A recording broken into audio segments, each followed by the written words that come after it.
Hello everyone, this is doctor Abdal. Welcome back to my YouTube channel learn with doctor Abdal.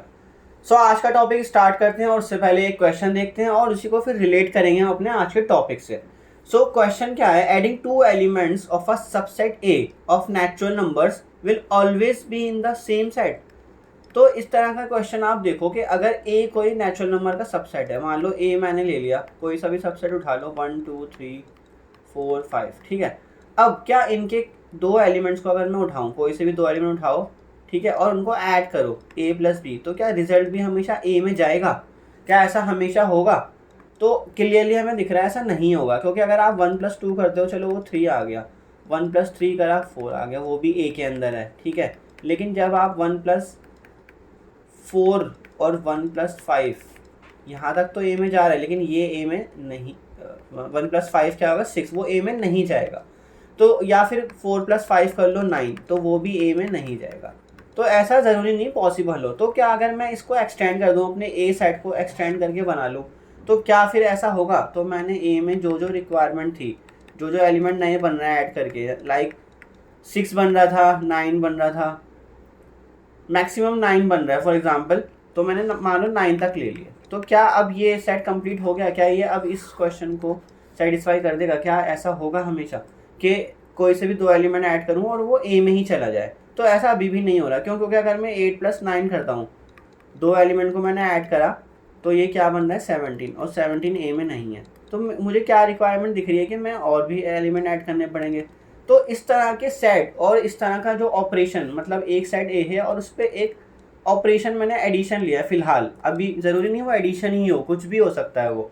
तो क्या ऐसा हमेशा होगा कि ए के में कोई से भी दो एलिमेंट उठाऊँ, A comma B in A, और उन पे एडिशन अप्लाई करूँ, जो भी ऑपरेशन मुझे यहाँ दे रखा है वो अप्लाई करूँ, तो वो वापस ए में जाए? तो ऐसा किस केस में होगा? और अगर हो रहा है तो उस सेट को हम क्या बोलेंगे, और नहीं हो रहा तो हम क्या बोलेंगे उसको? तो इस तरह की चीज़ें आज हम पढ़ने जा रहे हैं। तो स्टार्ट करते हैं आज का टॉपिक। सो आज का टॉपिक मेनली जो है वो बाइनरी ऑपरेशन से रिलेटेड है। बाइनरी ऑपरेशन लगाने के बाद फिर वो ऑपरेशन क्या क्या प्रॉपर्टी या क्या क्या एक्सियम सेटिस्फाई करता है, उनको हम आज स्टडी करेंगे। सो सबसे पहले आप ये देखो बाइनरी ऑपरेशन क्या होता है, उसको फिर हम एग्जांपल से समझेंगे। एक बाइनरी ऑपरेशन जैसे कि यहाँ लिखा है, वो एक तरह का एक फंक्शन ही होता है। उसको हम मोस्टली स्टार से डिनोट करते हैं। स्टार हम जानबूझ के एक जर्नल नोटेशन लेके चलते हैं, क्योंकि बच्चे कंफ्यूज हो जाते हैं। अगर हम एडिशन और मल्टीप्लिकेशन ही लेके चलें तो बच्चों को ऐसा लगने लगता है कि भाई यही दो ऑपरेशन होते हैं, इसके अलावा और कोई ऑपरेशन नहीं होता। तो हम इसलिए स्टार लेके चलते हैं, एक जर्नल नोटेशन। तो स्टार एक फंक्शन है, कहाँ से? S क्रॉस S से S पे। और आपको पता है S क्रॉस S के एलिमेंट कैसे होते हैं? वो ऑर्डर पेयर में होते हैं। मतलब जब मैं स्टार इस पे अप्लाई कर रहा हूँ तो उसका रिजल्ट भी S में जाना चाहिए। आप याद करो, अगर कोई फंक्शन में A, B पे अप्लाई करूँ, तो वो उसका जो इमेज बनेगी, उसकी जो इमेज बनेगी वो भी वापस से कहाँ जाए? S में जाए। तो इसको, इस नोटेशन को फिर से कंप्लीट करने के लिए हम इसको कैसे लिखते हैं? और शॉर्ट में ब्रैकेट वगैरह हटा के हम A*B लिख देते हैं। मतलब आप ये लिख रहे हो या फिर ये लिख रहे हो, तो ये भी एक मोस्ट जर्नल नोटेशन है, तो हम इसी को यूज़ करेंगे आगे, ठीक है। तो क्या A*B भी S में जा रहा है? अगर ऐसा हो रहा है, मतलब A*B हमेशा S में जा रहा है, और A भी जो है वो कहाँ से आ रहा है? A भी जो है वो आपके S से आ रहा है, ठीक है। अगर ए बी दोनों एस से आ रहे हैं, और वो कुछ भी आप चेंज कर सकते हो, ऐसा नहीं कि फिक्स कर दिए बस एक दो एलिमेंट के लिए हो गया तो सबके लिए हो गया, नहीं, सारे एलिमेंट के लिए, ठीक है।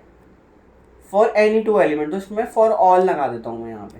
तो अब ये कंप्लीट डेफिनेशन हो गई। मीन्स स्टार क्या है? स्टार बाइनरी ऑपरेशन कब बनेगा? जब स्टार S क्रॉस S से कोई फंक्शन है, और जब भी आप A*B अप्लाई कर रहे हो तो वो S में जा रहा है। For all A, B belong to S, then star is called binary operation on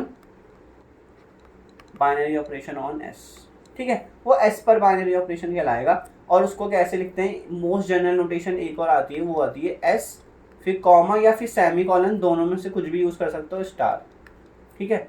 कोई से भी नोटेशन या कॉमा लगा के कर लो। तो इस पूरे, ये दोनों मिलके एक बाइनरी ऑपरेशन बना है। बाइनरी ऑपरेशन है स्टार, जो कि एक सेट S पे अप्लाई हो रहा है, और उसका रिजल्ट हमेशा S में ही जा रहा है। तो देखो, take any two element A B belong to S, then apply operation star, ठीक है। Second, the result A B star must belong to the set S। तो उसका जो ऑपरेशन का फाइनल रिजल्ट है, मतलब ए स्टार बी करने के बाद भी वो एस में ही जा रहा है, तो स्टार क्या होगा, एक बाइनरी ऑपरेशन होगा। तो इन वन लाइन आंसर क्या होगा, binary operation on a set is a rule. ठीक है, एक रूल है दैट कंबाइंस टू एलिमेंट्स, जैसे कि हमने कंबाइन करा two elements of the set and always produces another element from the same set. मतलब ए स्टार बी करने के बाद अगर वो कुछ नया रिजल्ट दे रहा है, फॉर एग्जाम्पल उसकी वैल्यू सी आ रही है, तो सी भी एस में ही जाना चाहिए, तो स्टार क्या कहलाएगा, वो एक बाइनरी ऑपरेशन कहलाएगा। मीन्स बाइनरी का मतलब वैसे भी 2 होता है, तो 2 एलिमेंट को मर्ज करके ऑपरेट करके वो एक नया एलिमेंट प्रोड्यूस कर रहा है और वो भी उसी सेट एस में जा रहा है, तो वो स्टार ऑपरेशन क्या बन गया, बाइनरी ऑपरेशन बन गया। अब बाइनरी ऑपरेशन के हम कुछ एग्जांपल देख लेते हैं। लाइक यहाँ पे हमने क्या लिया है, जेड कॉमा स्टार, तो अब स्टार को हमने चेंज करके जेड क्या है, सेट ऑफ इंटीजर्स होता है, जेड को क्या बोलते हैं, सेट ऑफ इंटीजर्स, ये पता होगा आपको वैसे तो। सो इसमें यहाँ पे आप क्या ले लो, बाइनरी ऑपरेशन प्लस। मीन्स अगर मैं z से कोई से भी 2 इंटीजर उठाता हूँ और उनको प्लस करता हूँ तो रिजल्ट कहाँ जाएगा, वो z में ही तो रहेगा। तो इसलिए हमारा जो ये आपका सेट z प्लस है, ये एक बाइनरी ऑपरेशन बन गया, मतलब ये क्लोज हो गया। तो इसको ऐसे भी लिखते हैं, z is closed under addition, इसको इस तरह से भी लिखते हैं। तो इससे एक नई प्रॉपर्टी भी बनती है आगे, बाइनरी ऑपरेशन से ही वो प्रॉपर्टी क्या कहलाती है, आगे जाके जो आप पढ़ोगे वो होती है क्लोजर प्रॉपर्टी, मतलब क्लोजर लॉ भी बोल सकते हो। तो वो इसका मतलब ये हो रहा है कि जो एलिमेंट को ऐड करने पे अगर रिजल्ट आपका उसी में जा रहा है, जो ऑपरेशन आपने यहाँ प्लस लिया है, तो आपका ये z जो है वो क्लोज हो जाएगा अंडर एडिशन। तो ये आपका जो प्लस, आपका यहाँ पे ये प्लस बाइनरी ऑपरेशन है, ये मतलब कि जो भी ऑपरेशन है ये एक बाइनरी ऑपरेशन है z के ऊपर।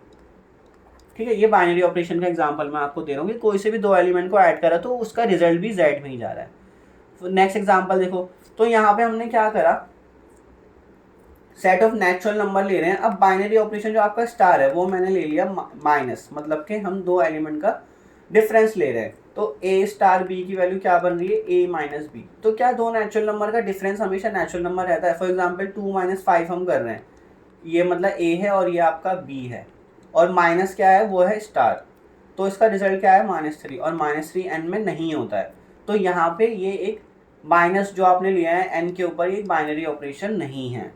ठीक है, बाइनरी ऑपरेशन तभी बनेगा जब रिजल्ट जो है उस दो एलिमेंट का जो ऑपरेशन आपने करा है स्टार की रिस्पेक्ट में, वो भी n में ही जाना चाहिए, तभी वो बाइनरी ऑपरेशन बनेगा। बट स्टार की जगह अगर हमने माइनस ले लिया तो वो नहीं बन रहा है। सो एक एग्जाम्पल और देखो, तो एग्जाम्पल देखो, मैं आपको प्लस माइनस मल्टीप्लीकेशन से ऊपर हटकर कुछ एग्जाम्पल बताने की कोशिश कर रहा हूँ। आपका सेट एस है और स्टार अब आपने क्या लिया है, देखो एस आपने लिखा हुआ है, एस में सिर्फ 2 एलिमेंट हैं 0,1, और स्टार कैसे डिफाइन करा है, स्टार आपने डिफाइन करा है कि वो मैक्सिमम होगा a, b का। 2 एलिमेंट का मतलब a और b का आप ऑपरेशन ले रहे हो स्टार, तो उनको मैक्सिमम लेके चल रहे हो। तो जब भी मैं 0, 1, 0, 0 का मैक्सिमम ले लूँ, आप रिपीट भी कर सकते हो, ज़रूरी नहीं ए स्टार बी करे तो ए और बी दोनों डिस्टिंक्ट होंगे, आप ए स्टार ए भी कर सकते हो। ठीक है, क्योंकि दोनों एलिमेंट कहाँ से आने चाहिए, दोनों एलिमेंट एस से आने चाहिए, तो ए भी तो एस में ही है, तो दोनों का भी ऑपरेशन कर सकते हो। बी स्टार बी भी कर सकते हो, या फिर ए स्टार बी कर सकते हो, बी स्टार ए लिख लो, कुछ भी, बस ए और बी कहाँ से आने चाहिए, दोनों एस से आने चाहिए। तो देखो कितनी पॉसिबिलिटीज़ बनती हैं, 0,0 का मैक्सिमम ले लो, 0,1 का मैक्सिमम ले लो, या फिर 1,1 का मैक्सिमम ले लो। इसके अलावा तो कोई पॉसिबिलिटी नहीं बनेगी, क्योंकि एस में सिर्फ 2 ही एलिमेंट है। तो मैक्सिमम यहाँ 0 आया, यहाँ 1 आया, यहाँ पे भी 1 आया, और ये सारे एलिमेंट कहाँ बिलोंग करते हैं, एस में। तो इसका मतलब जो हमने यहाँ पे ये ऑपरेशन लिया स्टार, ये एक बाइनरी ऑपरेशन है। तो इसका मतलब आपका जो सेट एस है वो बाइनरी ऑपरेशन स्टार की रिस्पेक्ट में क्या हो गया, वो क्लोज हो गया। So S is close under binary operation star, जो भी क्वेश्चन में गिवन है। ठीक है, तो देखो ये प्लस और माइनस और मल्टीप्लिकेशन से हट कर है ये, तो एक बाइनरी ऑपरेशन कुछ भी हो सकता है, ज़रूरी नहीं जो आप यूजुअली लेके चलते हो एडिशन सब्ट्रैक्शन वही होगा। ठीक है, अब कुछ क्वेश्चन देख लेते हो, चेक करते हैं कि z के ऊपर जो हम ऑपरेशन ले रहे हैं वो बाइनरी ऑपरेशन है कि नहीं है, या फिर किसी भी सेट के ऊपर ले रहे हैं। तो हमने क्या लिया, z सेट ऑफ इंटीजर्स पे हमने स्टार एक बाइनरी ऑपरेशन, हम मतलब एक ऑपरेशन ले रहे हैं, अभी हम चेक करेंगे कि वो बाइनरी ऑपरेशन है कि नहीं। अब स्टार हमने देखो कैसे डिफाइन करा है, तो दो एलिमेंट के बीच में स्टार कैसे वर्क कर रहा है, वो इस तरह से वर्क कर रहा है कि आप अगर दो एलिमेंट को ऑपरेट कर रहे हो विद रिस्पेक्ट टू स्टार, तो उसकी वैल्यू क्या होगी, a प्लस बी और फिर प्लस करके a इंटू बी, ये होगी। तो अगर मैं a और b कोई से भी दो इंटीजर लूँ, मतलब z से लूँ, और फिर उनको इस तरह से ऐड करूँ, a plus B plus a into B करूँ, तो वो भी तो इंटीजर ही रहेगा, इंटीजर से थोड़ी ना डिफरेंट हो जाएगा। तो मतलब कि फाइनल जो रिजल्ट आपका बन रहा है a plus B plus a into B, वो भी z में ही जा रहा है। तो इसका मतलब यस, ये एक बाइनरी ऑपरेशन बनेगा। Star is a binary operation on z, या फिर आप ऐसे भी लिख सकते हो z is closed under star. ठीक है, z is close under star. Next question देखो, ऑन रियल नंबर्स ले रहे हो आप स्टार, तो आप दो एलिमेंट का ऑपरेशन कैसे डिफाइन कर रहे हो, a स्टार b कैसे कर रहे हो कि दो एलिमेंट को ऐड करके उसे 2 से डिवाइड करना है। अब मैं रियल लाइन, जो रियल लाइन पे कोई से भी दो रियल नंबर उठाऊं, उनका एडिशन करूं और उसे 2 से डिवाइड करूं, तो 2 से डिवाइड करने के बाद भी तो वो एक रियल नंबर ही रहेगा, और रियल नंबर रियल लाइन पर ही कहीं ना कहीं मिलेगा। तो इसका मतलब रिजल्ट जो आया आपका वो सेट ऑफ रियल नंबर्स में ही तो बिलोंग कर रहा है। तो इसका मतलब यहाँ पे स्टार जो है, स्टार क्या बनेगा, वो एक बाइनरी ऑपरेशन बनेगा, और आर क्या हो जाएगा, R is close under star operation. ठीक है, तो ये भी एक बाइनरी ऑपरेशन का एग्जांपल है। Next, on positive integers and, अब हमने इन पे कैसे बाइनरी ऑपरेशन लिया है, हमने देखो a स्टार भी लिया है, GCD a कॉमा b, मतलब a और b कैसे ऑपरेट हो रहे हैं, उनका रिजल्ट क्या होगा, जो भी a और b का GCD आएगा, तो इसका आंसर मान लो C आ रहा है। तो देखो अगर आप कोई से भी दो नेचुरल नंबर उठा दो, फॉर एग्जाम्पल मैंने 2,3 उठाया, इसका GCD आप ले रहे हो, तो क्या आएगा 1। कोई से भी दो नेचुरल नंबर उठा लो, 2,16, इसका GCD 2, GCD ऑफ 7,18, इसका GCD क्या आएगा 1। तो उस जो फाइनल रिजल्ट आपको मिलेगा, GCD जो है वो हमेशा एक नेचुरल नंबर ही तो रहेगा, हमेशा n1 n2 कुछ भी नेचुरल नंबर रहेगा, तो वो कहाँ बिलोंग करेगा, n में ही। तो जो फाइनल आंसर आपका C आएगा वो भी n में ही तो जा रहा है। तो इसका मतलब ये हुआ कि ये भी ऑपरेशन आपका क्या हो गया, बाइनरी ऑपरेशन बन गया। नेक्स्ट, पावर सेट पे आप ले रहे हो, तो S कोई आपका सेट है 1 2 3, उसका पावर सेट आप बनाओगे, तो पावर सेट में आपको पता है कितने एलिमेंट्स आते हैं, 2⁻³ मतलब 8 एलिमेंट्स आएंगे। ठीक है, अब आप पावर सेट में क्या होते हैं, पावर सेट में कलेक्शन ऑफ सबसेट्स ऑफ ए होते हैं सारे, ये तो आपको पता ही है। अब मैं अगर पावर सेट से कोई से भी दो एलिमेंट a कॉमा b उठाता हूँ, तो उस पर ऑपरेशन कैसे लगाना है, a star b is equal to a union b ले रहे हैं, मतलब पावर सेट ऑफ S पे हमने ऑपरेशन स्टार क्या लिया है, वो हमने लिया है यूनियन। ठीक है, पावर सेट ऑफ S पे जो हमने बाइनरी ऑपरेशन लिया वो यूनियन लिया, तो क्या ये मतलब जो ऑपरेशन है वो बाइनरी ऑपरेशन बनेगा। इसका मतलब मैं अगर कोई से भी पावर सेट से दो एलिमेंट उठा रहा हूँ a और b, ठीक है, तो वो क्या होंगे, वो S के ही तो सबसेट होंगे, और अगर मैं a यूनियन b करता हूँ तो तब भी S का ही सबसेट रहेगा, वो S से बाहर नहीं जाने वाला, क्योंकि a और b में 1 2 3 के अलावा और कोई एलिमेंट नहीं होगा। तो जब मैं यूनियन करूँगा वो तब भी S का सबसेट है, और अगर वो S का सबसेट है तो a यूनियन b कहाँ होगा, a union b power set of S में ही तो होगा। तो इसका मतलब क्या हुआ, रिजल्ट जो है आपका a यूनियन b जो रिजल्ट है वो भी पावर सेट ऑफ S में ही बिलोंग कर रहा है। तो जब भी वो रिजल्ट आपका उसी सेट में बिलोंग कर जाता है तो वो बाइनरी ऑपरेशन बन जाता है। ठीक है, इसी तरह आप यूनियन की जगह इंटरसेक्शन भी ले सकते हो। तो ये कुछ एग्जांपल हैं बाइनरी ऑपरेशन के, आई होप आपको समझ आए होंगे। सो नेक्स्ट हमारे पास है क्लोजर लॉ। तो जो बाइनरी ऑपरेशन था ना, वो एक्चुअल में उसी को हम क्लोजर लॉ बोल देते हैं। मतलब कोई S है आपके पास, उसके ऊपर कोई बाइनरी ऑपरेशन है, अगर आप दो एलिमेंट पे ऑपरेट कर रहे हो A B, और A और B कहाँ से आ रहे हैं, वो S से आ रहे हैं, और ऑपरेशन जो है वो फाइनली S में ही जा रहा है, और ये हर एक A B के लिए हो रहा है। मतलब A B जो है वो S से कोई सा भी एलिमेंट हो सकता है, ऐसा नहीं कि कुछ एलिमेंट के लिए हो रहा है, ये सब के लिए हो रहा है। तो अगर ऐसा होता है तो हम बोल देते हैं कि स्टार मतलब कि जो आपका सेट है, देखो यहाँ लिखा है a set S is set to be closed under a binary operation star, तो वो क्लोज हो गया। ठीक है, तो नोट क्या है, that is performing two operation on any two element of the set always produces an element that is still in the set. मतलब कि दो एलिमेंट पे जब आप ऑपरेशन अप्लाई कर रहे हो, वापस से उसका रिजल्ट भी उसी में जा रहा है, उसका रिजल्टेंट भी S में ही जा रहा है। सो एग्जांपल देखते हैं क्लोजर का, क्लोजर लॉ कैसे होल्ड करता है सॉरी, मतलब क्लोजर लॉ कहाँ कहाँ होल्ड कर रहा है, किस किस सेट पे करेगा, किस बाइनरी ऑपरेशन के रिस्पेक्ट में करेगा। तो जेड अंडर एडिशन ये एक क्लोजर लॉ होल्ड करता है यहाँ पे। कैसे? किन्हीं भी दो एलिमेंट का आप एडिशन कर लो, अब क्या वो नेगेटिव में भी हो वो तब भी हमेशा उसका जो रिजल्ट आएगा वो क्या होगा, वो इंटीजर ही होगा, तो वो इंटीजर में ही बिलोंग करेगा। तो yes, z is close under addition. तो उसको लिखते हैं यहाँ पे, देखो closed, z is closed under addition. ठीक है, ये एक लैंग्वेज इस तरह से लिखी जाती है, मतलब कि प्लस जो है आपका क्लोजर लॉ को होल्ड करा रहा है सेट ऑफ इंटीजर्स पर। एक एग्जांपल और देखते हैं, रियल नंबर्स अंडर मल्टीप्लिकेशन। तो दो रियल नंबर्स को मैं अगर मल्टीप्लाई करूं तो जो नया रियल नंबर बनेगा वो भी तो रियल नंबर में ही जाएगा। मतलब कि जो नया नंबर बन रहा है c, तो वो भी तो एक रियल नंबर ही है। तो इसका मतलब r जो है वो क्लोज हो जाएगा अंडर मल्टीप्लिकेशन, मतलब कि वो बाइनरी ऑपरेशन है। मल्टीप्लिकेशन जो है वो r के ऊपर एक बाइनरी ऑपरेशन है। फिर नेक्स्ट देखो, नेचुरल नंबर्स अंडर मल्टीप्लिकेशन, मतलब कि नेचुरल नंबर पे आप बाइनरी ऑपरेशन ये ले रहा हूँ, तो क्या नेचुरल नंबर क्लोज होगा अंडर मल्टीप्लिकेशन? तो यस, कोई से भी दो नेचुरल नंबर का आप एक तो बच्चों को कन्फ्यूजन रहती है कि नेचुरल नंबर कहाँ से स्टार्ट होते हैं, वो 1 से स्टार्ट होते हैं एंड सो ऑन चलते रहते हैं। तो इसमें आप किन्हीं भी दो नेचुरल नंबर को मल्टीप्लाई कर लो तो आपको रिजल्ट नेचुरल नंबर में ही मिलेगा, तो इसलिए ये क्लोज हो गया अंडर मल्टीप्लिकेशन।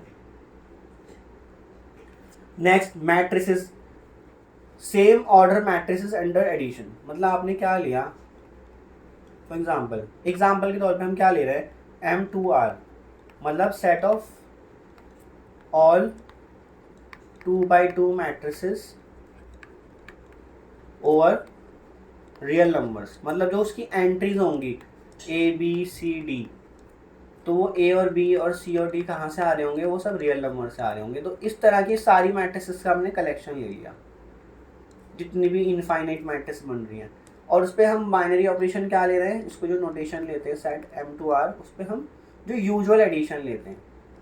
तो क्या 2x2 मैट्रिसेस को ऐड करो, अगर आप 2x2 मैट्रिसेस को अगर आप ऐड करो तो जो नया रिजल्टेंट बनेगा, मान लो C मैट्रिक्स बन रही है, तो वो सबसे पहले 2x2 की ही रहेगी, और सेकेंड थिंग उसकी एंट्रीज भी रियल ही रहेंगी, तो ये क्लोज हो जाएगा। तो यस, ये जो आपका सेट है ये क्लोज हो जाएगा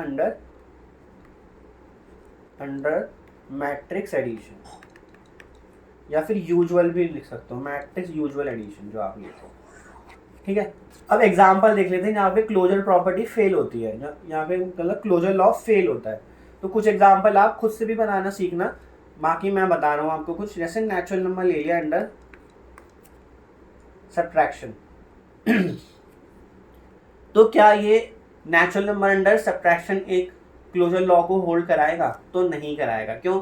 क्योंकि ज़रूरी नहीं होता दो नेचुरल नंबर का डिफरेंस, स्टार आप क्या ले रहे हो, डिफरेंस, वो नेचुरल नंबर ही बने। जैसे कि ये -2 बन रहा है और ये नेचुरल नंबर में बिलोंग नहीं कर रहा है, तो यहाँ पे क्लोजर लॉ जो है वो फेल हो गया, तो दैट इज वाई हम लिख रहे हैं नॉट क्लोज।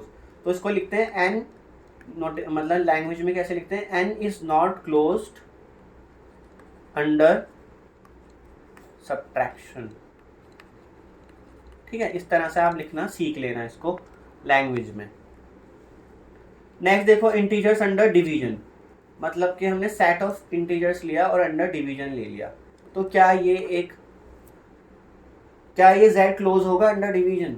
तो देखो, अगर मैं दो नेचुरल नंबर लेता हूँ, दो इंटीजर्स लेता हूँ, उनको फॉर एग्जांपल 4*2, तो 4 डिवाइड बाई 2, तो 2 आ गया, चलो इस केस में तो आ गया। लेकिन अगर मैं 2*4 ले लूँ तो 2/4 वो तो नहीं आएगा ना, वो एक इंटीजर मतलब कि वो z में बिलोंग नहीं करेगा।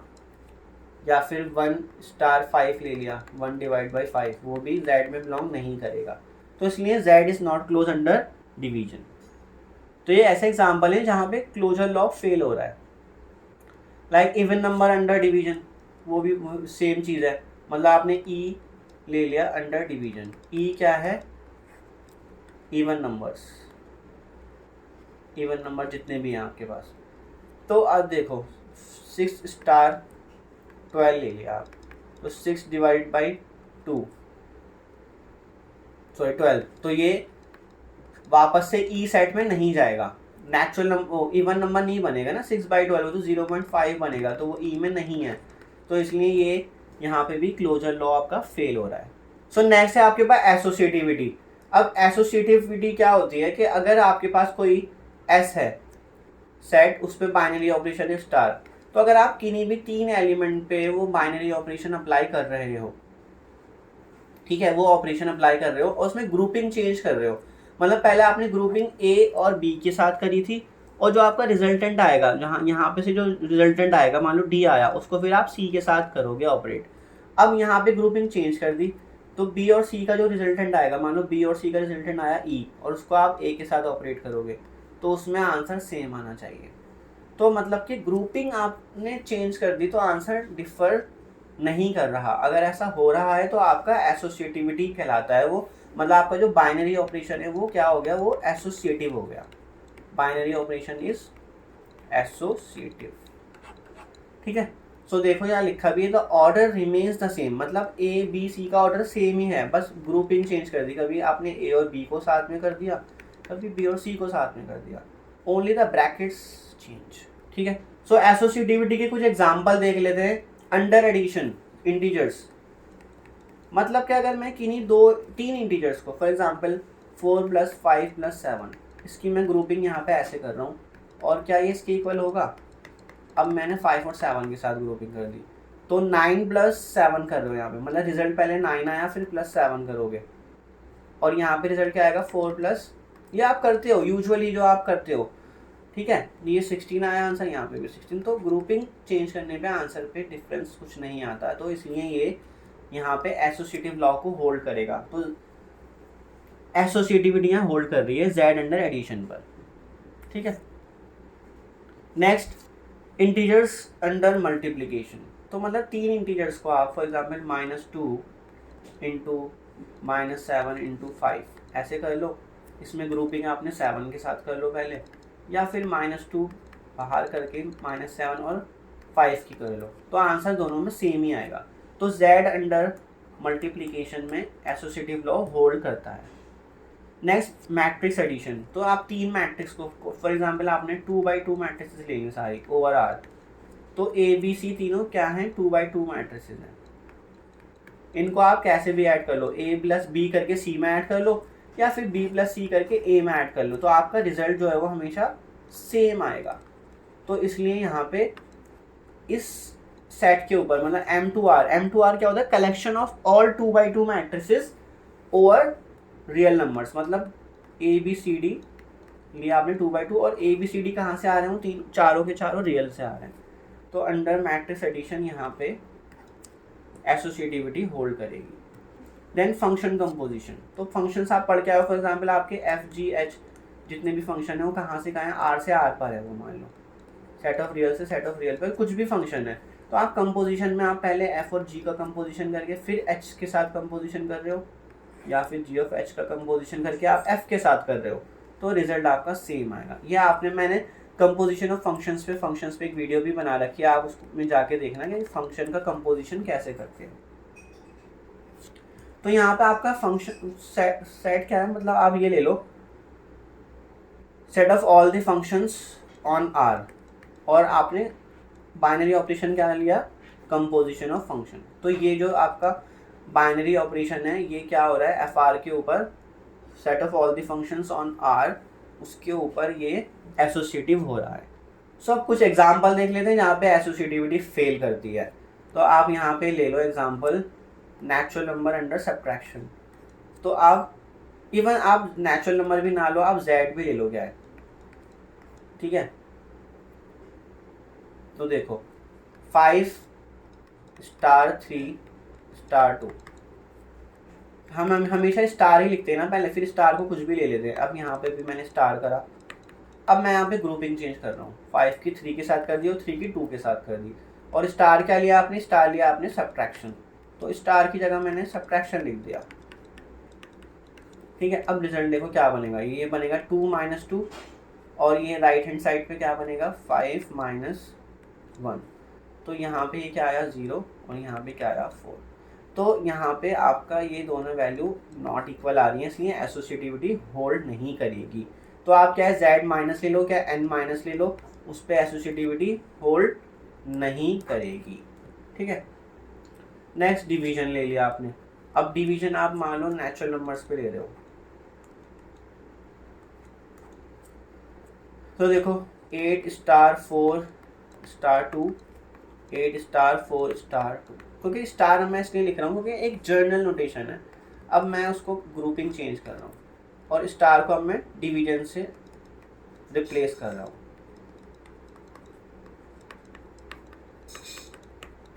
तो 8 डिवाइडेड बाई 4 क्या होता है? 8 divide by 4 is 2 divide by 2, इसका आंसर आ गया 1। और यहाँ पे 8 डिवाइड बाई 2, तो ये आ गया 4। तो ये दोनों अनइक्वल आ रहे हैं। तो आप इसको नेचुरल नंबर पे ले लो, क्या है तो z पे ले लो। z में से 0 निकालना पड़ेगा क्योंकि 0 से आप डिवाइड नहीं कर सकते, तो यहाँ पे भी एसोसिएटिविटी फेल करेगी। इवन रियल्स पे ले लो, रियल में से भी आपको 0 को बाहर करना पड़ेगा क्योंकि उस पर भी एसोसिएटिविटी होल्ड नहीं करती। ओ सॉरी, 0 से डिवाइड नहीं कर सकते ना, 0 बाहर करना पड़ेगा। तो इन सारे पे एसोसिएटिविटी होल्ड नहीं करती है। तो डिवीजन बहुत बड़ा एग्जाम्पल है बताने के लिए, क्लोजर में भी नहीं कर रहा था वो होल्ड, और एसोसिएटिविटी में भी नहीं करेगा। सो नेक्स्ट है आपके पास एग्जिस्टेंस ऑफ आइडेंटिटी। मतलब कि आपके पास सेम एक सेट एस था, उस पर कोई बाइनरी ऑपरेशन था, तो इस पूरे जो ये पूरा आपका ग्रुप है S with the binary operation star, इसके पास आइडेंटिटी एलिमेंट कब होगा? जब ये चीज़ होल्ड करेगी। मतलब कि एस के पास आइडेंटिटी एलिमेंट तब है जब मैंने एस का कोई एलिमेंट उठाया, ए कोई सा भी, यहाँ पे लिख लो, देखो यहाँ लिखा भी होगा, एंड फॉर ऑल ए, देखो यहाँ फॉर ऑल ए लिखा है ना, मतलब कि कोई सा भी एलिमेंट उठा लो ए से, एस से, और उसके पास कोई एक और एलिमेंट है ई, ई भी जो है वो एस में होना चाहिए। अगर आप ई ए पे ऑपरेट कर रहे हो राइट साइड से या ई ऑपरेट कर रहे हो लेफ्ट साइड से, तो रिजल्ट ए ही आना चाहिए। फॉर एग्जाम्पल आपने चेंज कर दिया, आपने बी ले लिया, तो बी स्टार ई करा, ई स्टार बी करा, तब भी रिजल्ट आपका क्या आ रहा है? बी ही आ रहा है। आपने कोई और ये ए बी सब कहाँ से आ रहे हैं? सब एस से आ रहे हैं। आपने सी ले लिया, सी स्टार ई करा, ई स्टार सी करा, तो आपका रिजल्ट सी आ रहा है। मतलब यहाँ फिक्स हो रहा है, जो यहाँ पे एलिमेंट है वो फिक्स हो रहा है, वो वही रिजल्ट आ रहा है आपका। तो इस तरह के अगर प्रॉपर्टी होल्ड करती है, अगर ये ई आपको ऐसा एलिमेंट ई एस के अंदर मिल रहा है, ठीक है, अगर एस के अंदर ऐसा ई एलिमेंट मिल रहा है, तो आप बोलोगे that there exist an identity element in S, ठीक है ना, और ई को बोलोगे आइडेंटिटी एलिमेंट।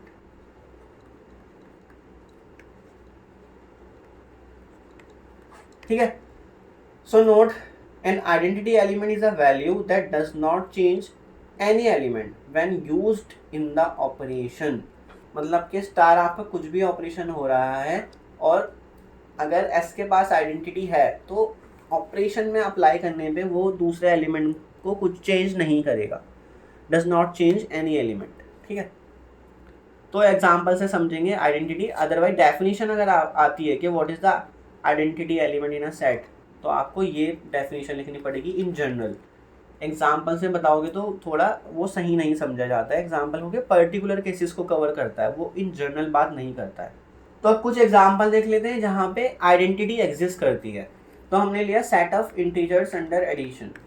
ठीक है, तो इंटीजर्स के पास क्या ऐसा एक एलिमेंट ई है जो किसी में भी मैं ऐड करूँ तो सेम रिजल्ट आए, तो ऑब्वियसली वो ई क्या है? वो ज़ीरो एलिमेंट है।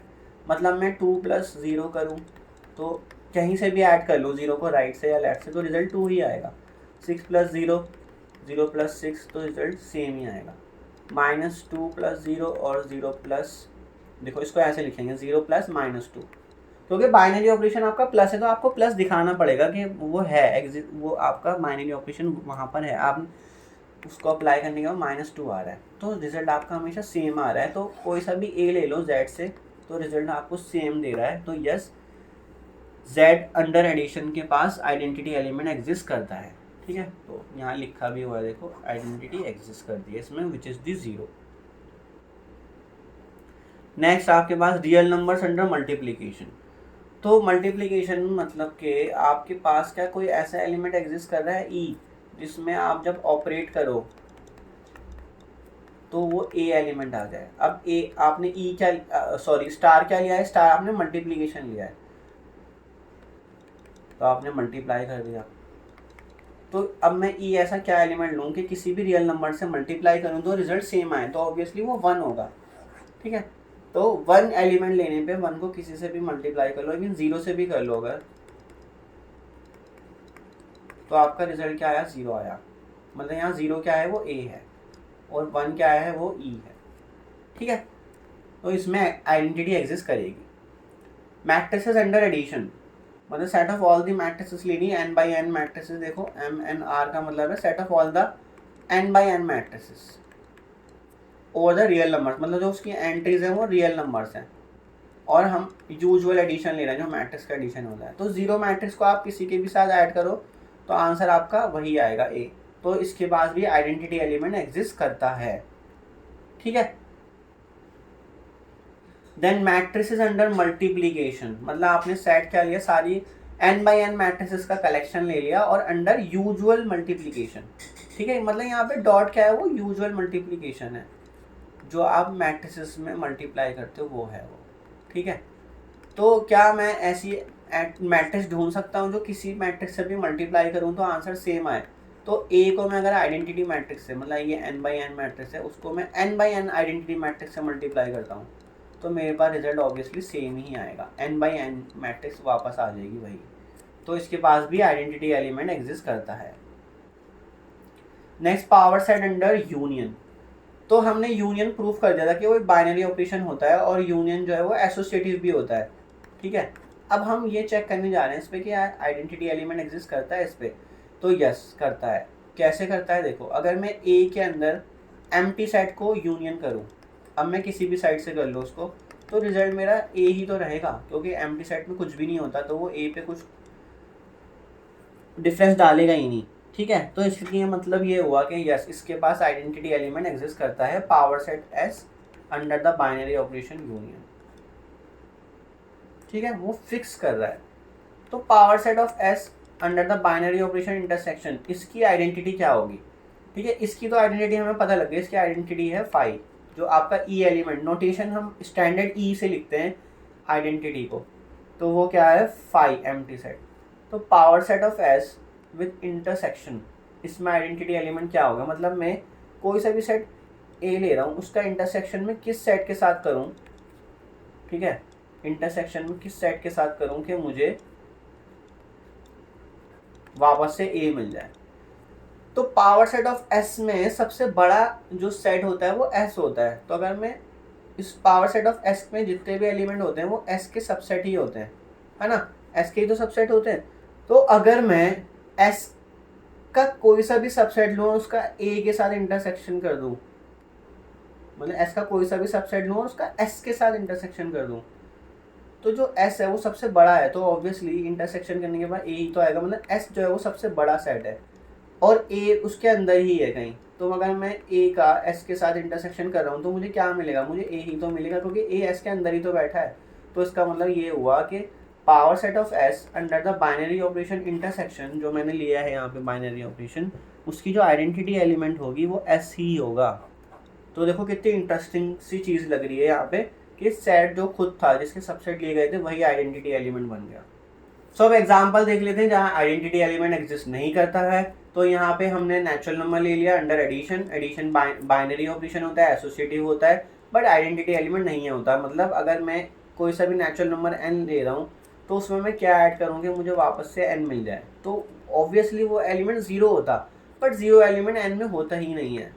तो जो आइडेंटिटी एलिमेंट होता है ना, वो एक चीज़ याद रखना, वो उसी में बिलोंग करना चाहिए। जो आप सेट ले रहे हो एन ले रहे हो तो उसी में एलिमेंट बिलोंग करना चाहिए। ऐसा नहीं कि आइडेंटिटी आप किसी बाहर वाले सेट से ला रहे हो। जीरो जो है वो जेड में बिलोंग करता है, जीरो जो है वो रियल्स में भी करता है, जीरो जो है वो रैशनल्स में भी करता है, बस जीरो नेचुरल नंबर में बिलोंग नहीं करता। तो इसका मतलब एन के पास आइडेंटिटी एग्जिस्ट नहीं करेगी, अंडर एडिशन नहीं करेगी, ये याद रखना। बट अगर एन अंडर मल्टीप्लीकेशन ले लूँ तो उसके पास आइडेंटिटी होगी। क्यों, किसी भी नेचुरल नंबर को अगर मैं 1 से मल्टीप्लाई करूँ तो मुझे सेम नेचुरल नंबर मिलता है।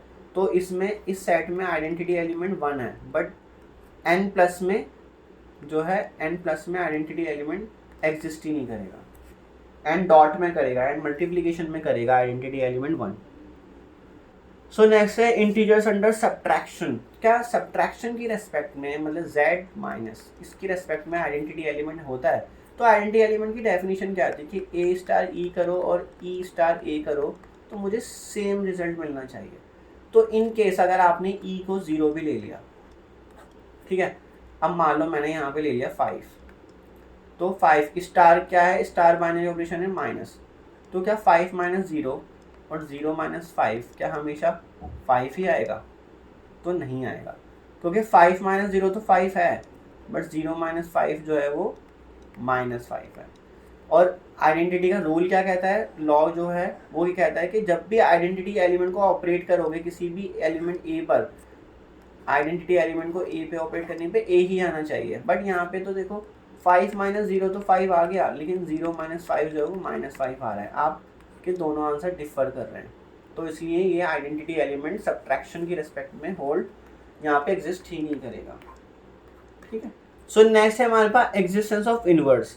सो इनवर्स की क्या डेफिनेशन है, कोई भी आपके साथ पास एस है, सेट बाइनरी ऑपरेशन है, तो सबसे पहले अगर आप इनवर्स की बात कर रहे हो तो आपके पास आइडेंटिटी होना ही चाहिए। पहला तो ये रूल आप माइंड में बिठा लो कि जब भी आप किसी एलिमेंट का इनवर्स फाइंड करोगे तो उस सेट के पास जो भी बाइनरी ऑपरेशन है उसकी रेस्पेक्ट में आइडेंटिटी एलिमेंट होना चाहिए। अगर आइडेंटिटी एलिमेंट है तो इनवर्स क्या होगा, अब आपने ए कोई सा भी एलिमेंट उठा लिया एस से, तो एस में अगर मैं उसका इनवर्स मतलब उसको मैं ए डैश से डिनोट कर रहा हूँ, मतलब इनवर्स ऑफ ए को मैं किससे डिनोट कर रहा हूँ, ए डैश से, ठीक है। ये नोटेशन डैश लेते थे, कभी कभी ए इनवर्स भी लिख देते हैं, ऐसे भी दोनों नोटेशन चलती हैं, या कभी कभी हम ए बी भी लिख देंगे, कुछ फ़र्क नहीं पड़ता। तो ए स्टार ए डैश करूँ या ए डैश स्टार ए करूँ तो मुझे क्या मिलना चाहिए, मुझे आइडेंटिटी मिलना चाहिए। यहाँ पे इनवर्स की डेफिनेशन इस तरह से होती है कि जब भी मैं ए एलिमेंट में उसका इनवर्स ऑपरेट करूँ, किसी भी साइड से करूँ, तो मुझे जो रिजल्ट मिलेगा वो क्या मिलेगा, वो आइडेंटिटी मिलेगा उसी सेट की, जो सेट की उसकी बाइनरी ऑपरेशन की रिस्पेक्ट में आइडेंटिटी है, क्योंकि आइडेंटिटी चेंज होती है। अगर आप जेड अंडर एडिशन की बात कर रहे हो तो आइडेंटिटी 0 है, और अगर आप जेड अंडर मल्टीप्लिकेशन की बात कर रहे हो तो आइडेंटिटी क्या है, आपकी आइडेंटिटी 1 है। तो आइडेंटिटी भी चेंज होती रहती है with respect to the binary operation. तो हमारे पास इनवर्स की डेफिनेशन क्या बनी कि जब भी इनवर्स किसी भी एलिमेंट का इनवर्स है उसमें वो ऑपरेट होगा, दोनों आपस में एक दूसरे के साथ ऑपरेट होंगे, तो आपको आइडेंटिटी मिलेगा रिजल्ट, ठीक है। अब एग्जांपल देख लेते हैं, इंटीजर्स अंडर एडिशन, मतलब कि set of integers under addition. तो हमें पता है सबसे पहले इनवर्स फाइंड करने के लिए हमारे पास आइडेंटिटी क्लियर होनी चाहिए। तो आइडेंटिटी हमें पता है इसमें क्या होती है, 0 होती है, और आइडेंटिटी की स्टैंडर्ड नोटेशन हम ई से डिनोट करते हैं, स्मॉल ई से। तो मतलब कि मैं कोई सा भी एलिमेंट जेड से उठाऊँ, फॉर एग्जांपल मैंने उठाया 5, तो 5 में मैं क्या ऐड करूँगा कि मुझे 0 मिल जाए, ऑब्वियसली -5 ऐड करोगे, अब वो किसी साइड से भी ऐड कर सकते हो आप, तो आपको रिजल्ट हमेशा 0 मिलेगा। मतलब कि अगर मैं कोई सा भी इंटीजर ले रहा हूँ z से a और उसमें -a ऐड कर रहा हूँ, किसी भी साइड से ऐड करूँ, तो मुझे आइडेंटिटी ही मिलेगी 0। तो इसका मतलब उसके पास हर एक एलिमेंट का इन्वर्स है। 0 का इन्वर्स क्या होगा, 0 में मैं क्या ऐड करूँ, 0 में मैं क्या ऐड करूँ कि मुझे आइडेंटिटी 0 मिल जाए, तो ऑब्वियसली वो 0 है। तो अब यहाँ पे एक चीज़ नोट करना कि सब एलिमेंट का इन्वर्स एग्जिस्ट करना चाहिए, ऐसा नहीं कि कोई एलिमेंट छूट जाएगा, है ना। z में हर एक एलिमेंट का इन्वर्स है। अगर आप पॉजिटिव इंटीजर्स ले रहे हो तो उसका इन्वर्स क्या है, नेगेटिव इंटीजर, और अगर आप नेगेटिव इंटीजर ले रहे हो, फॉर एग्जांपल -7 ले रहे हो, तो -7 का इन्वर्स क्या है, वो +7 है। मतलब -7 में अगर मैं 7 ऐड कर रहा हूँ तो मुझे 0 मिल रहा है। तो हर एलिमेंट का इन्वर्स होना चाहिए, तभी आप बोलोगे yes inverse of an element exist, every element has an inverse, जैसे कि यहाँ लिखा भी है every element has an inverse. अगर कोई एक एलिमेंट ऐसा मिल गया जिसका इन्वर्स नहीं मिल रहा तो आप नहीं लिख सकते कि इन्वर्स एग्जिस्ट कर रहा है। सो नेक्स्ट देखो, real numbers accept 0 under multiplication, मतलब कि हमने रियल नंबर में से 0 को बाहर कर दिया और हम क्या ले रहे हैं, अंडर मल्टीप्लिकेशन। तो कोई सा भी रियल नंबर उठा लो, फॉर एग्जांपल मैंने 5 उठाया, तो उसका इन्वर्स क्या होगा, 1/5। कहीं से भी मल्टीप्लाई कर लो, राइट से या लेफ्ट से, आपको आइडेंटिटी मिलेगी। तो आपको मैंने बताया था कि इन्वर्स ढूंढने से पहले आपको आइडेंटिटी माइंड में क्लियर होनी चाहिए कि उस सेट की आइडेंटिटी क्या है। तो इस सेट की आइडेंटिटी 1 है। या आपने -2/3 ले लिया, तो इसका इन्वर्स क्या होगा, तो इसका इन्वर्स होगा -3/2, है ना। तो ये आंसर आपका 1 आएगा। अब आप एक चीज़ नोट करो, उसमें से 0 को क्यों बाहर किया गया, क्यों इसलिए करा गया कि 0 का आप किससे मल्टीप्लाई करोगे कि आपको आइडेंटिटी मिल जाए 1।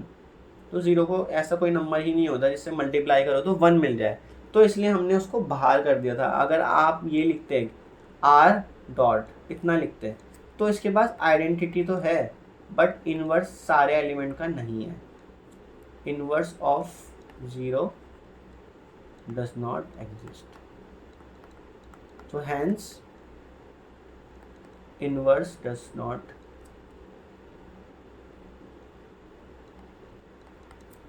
exist in R। मतलब कि आपको ये क्लियर होना चाहिए कि अगर आप इनवर्स की बात करें तो सारे एलिमेंट का इनवर्स हो, कोई एलिमेंट ना छूटे। तो इसमें 0 छूट गया, 0 जब आपने R के अंदर से 0 नहीं निकाला तो इसमें इनवर्स नहीं है, आइडेंटिटी है, और इसमें अब इनवर्स भी है और आइडेंटिटी भी है। Next matrices under addition. तो किसी भी मैट्रिक्स का इनवर्स क्या होगा अंडर एडिशन? आपने कौन सा सेट लिया है? Set of all the n by n matrices under addition. तो इसमें जो भी आइडेंटिटी एलिमेंट है वो 0 एलिमेंट है, मतलब 0 matrix n by n matrix. और उसमें अगर आप कोई सी भी मैट्रिक्स का इन्वर्स ढूंढ रहे हो, मान लो मैंने बी मैट्रिक्स ली n by n, तो उसका जो इन्वर्स होगा अंडर एडिशन वो -b n by n matrix होगा। Next non singular matrices under multiplication. तो इसकी नोटेशन क्या होती है? इसको स्टैंडर्ड नोटेशन ये लेके चलते हैं, GLN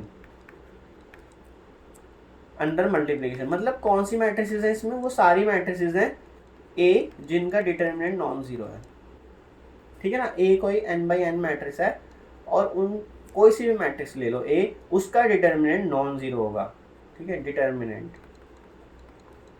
वो नॉन जीरो, तभी तो इनवर्स एग्जिस्ट करता है, ठीक है। तो इस तरह का हमने एक सेट ले लिया GLNR अंडर मल्टीप्लिकेशन। तो इसमें हर एक मैट्रिक्स का इन्वर्स एग्जिस्ट करेगा, ठीक है। किसी भी मैट्रिक्स का इन्वर्स आप निकाल सकते हो जिसका डिटरमिनेंट नॉन जीरो होता है, तो उसका इन्वर्स भी जो होगा वही उसका इन्वर्स होगा। मतलब कि आप जो किसी भी मैट्रिक्स का इन्वर्स निकालते हो, माइनर को फैक्टर वगैरह लेके जो आप निकालते हो, उससे जो इन्वर्स आएगा उसको आप जब उस पर ऑपरेट करोगे तो आपको आइडेंटिटी एलिमेंट मिलेगा। तो इसलिए इस तरह की कलेक्शन में जो आपने कलेक्शन लिया है। अच्छा एक चीज़ और बताओ, क्या इसमें 0 होगा? 0 मैट्रिक्स होगी इसमें?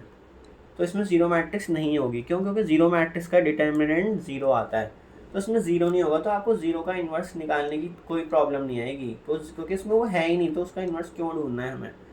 तो हमने जानबूझ के ऐसा कलेक्शन लिया है जिसमें सारी मैट्रिसेस का इन्वर्स एग्जिस्ट करता है, जिसमें सारी मैट्रिसेस का डिटर्मिनेंट नॉन जीरो है। तो इसके पास आइडेंटिटी भी है। इसकी आइडेंटिटी क्या होगी वैसे?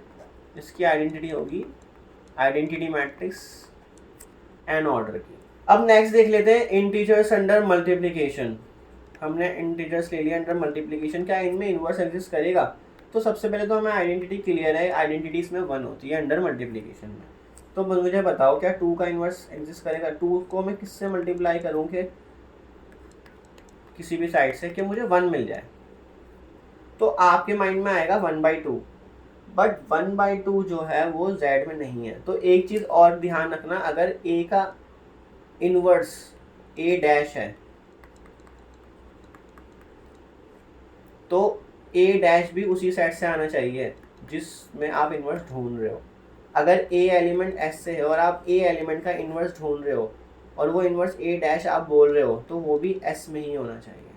तो a dash must be in s, अगर आप ये चाहते हो कि उसका इन्वर्स एग्जिस्ट कर जाए। तो यहाँ 1/2 है आएगा, लेकिन 1/2 जो है वो z में बिलोंग नहीं करता, तो इसका मतलब z के पास इन्वर्स नहीं है। तो not all elements have the inverse, तो इसका मतलब z के पास अंडर मल्टीप्लिकेशन इन्वर्स नहीं मिलेगा।